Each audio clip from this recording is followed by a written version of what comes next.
चलिए जानते हैं अब अशोक के अभिलेखों के बारे में। अशोक के अभिलेखों को तीन प्रमुख भागों में विभाजित किया जा सकता है। प्रथम शिलालेख, जो शिलाओं पे उत्कीर्ण है, शिलाओं पे लिखे गए हैं, और दूसरे स्तंभ लेख, जो खंभों पे या स्तंभों पे गए लिखे गए हैं, और तृतीय गुहा लेख, जो गुफाओं में लिखे गए हैं। तो सर्वप्रथम जानते हैं शिलालेखों के बारे में।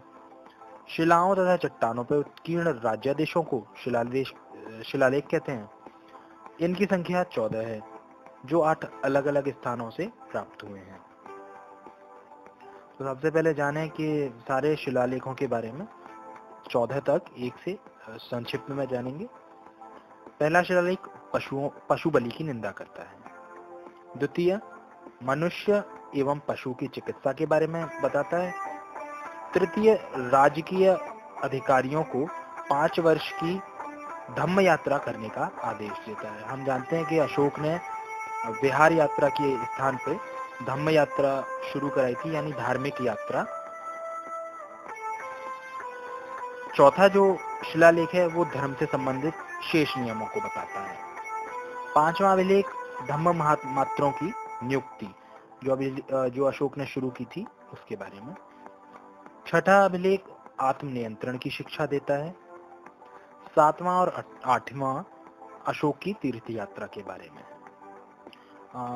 उल्लेखनीय है कि उपरोक्त में से सातवां जो अभिलेख है वो सबसे लंबा है।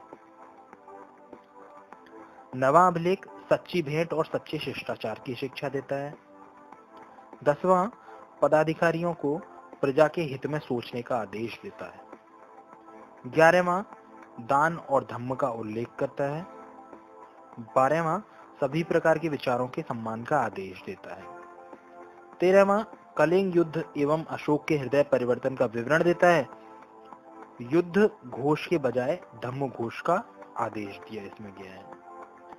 14वां जो अभिलेख है उसमें अशोक द्वारा जनता को धार्मिक जीवन जीने की प्रेरणा दी गई है।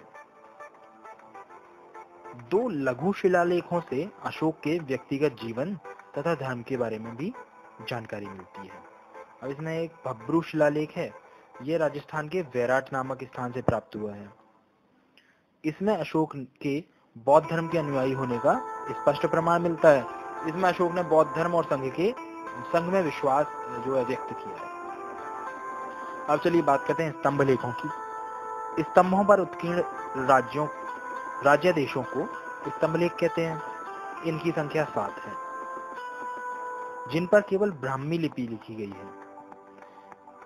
ये 6 अलग अलग स्थानों से प्राप्त हुए हैं। इनमें प्रमुख है प्रयाग स्तंभ लेख। अकबर ने कौशाम्बी स्थित इस स्तंभ लेख को इलाहाबाद के किले में स्थापित करवाया। इसे रानी का स्तंभ लेख भी कहा जाता है। तो सवाल अक्सर आता है कि रानी का स्तंभ लेख किसे कहा जाता है, तो प्रयाग स्तंभ लेख को रानी का स्तंभ लेख भी कहा जाता है।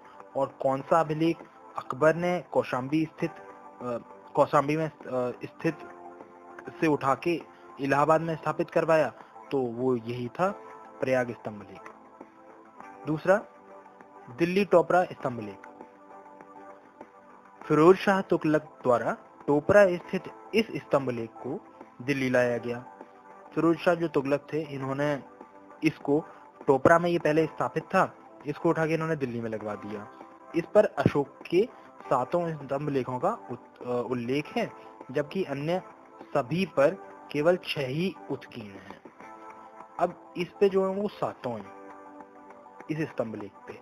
और सवाल अक्सर आता है कि कौन सा वाला कहाँ से उठा के वो लेके आया था फिरोज शाह तुगलक, तो ये टोपरा से लेके आया था।